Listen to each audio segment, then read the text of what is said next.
chưa? Rồi chào anh em nha. Trước mặt anh em đây là một cái cuộn lửa. Cuộn này là cuộn lửa độ dành cho 135. 135. Thì 150 mình cũng có luôn, cũng có lửa độ hết á.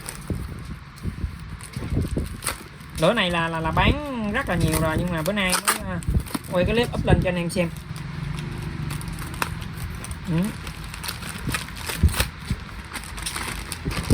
Đây.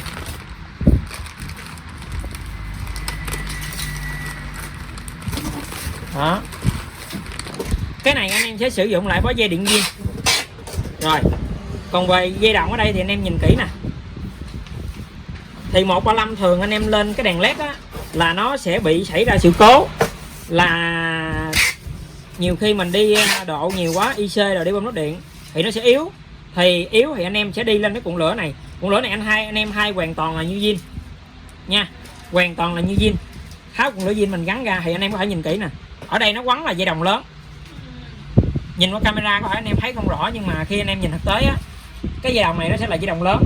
Thì cái dây đồng lớn á, nó sẽ cho phép anh em á, tạo ra cái nguồn điện rất là mạnh. Ví dụ zin của anh em khoảng 13V thì anh em gắn cái cuộn này vô nó phải ở góc độ gantry khoảng 1.400, 1.500 nó khoảng được 14V. Đó. Điện mạnh nhưng mà với cục sạc tốt là nó sẽ không hư bình và không phù bình nha. Đó, tại vì cái trách nhiệm của cái cuộn lửa này nó sẽ phát ra cái nguồn lửa mạnh.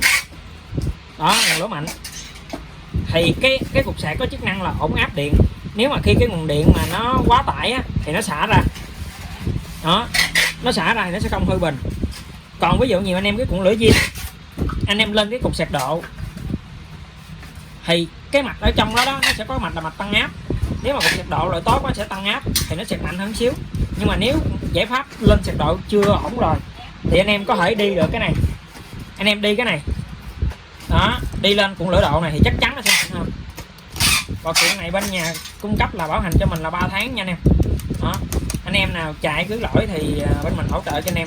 Giá mình đang bán cho cái cục này là 450. Đó, 450, có ship hàng toàn quốc luôn. Anh em nào ở xa thì cứ liên hệ mình hoặc là để lại bình luận dưới phần mô tả video thì mình sẽ hỗ trợ cho anh em. Đó, rồi ok, cảm ơn anh em, chào anh em. Và anh em nhớ bấm đăng ký kênh của mình để xem những video mới nhất, giống như là ủng hộ kênh để mình có động lực làm thêm nhiều clip nữa cho anh em. Rồi ok, cảm ơn anh em, chào anh em. Tell me pretty lies, look me in the face, tell me that you love me, even if it's fake.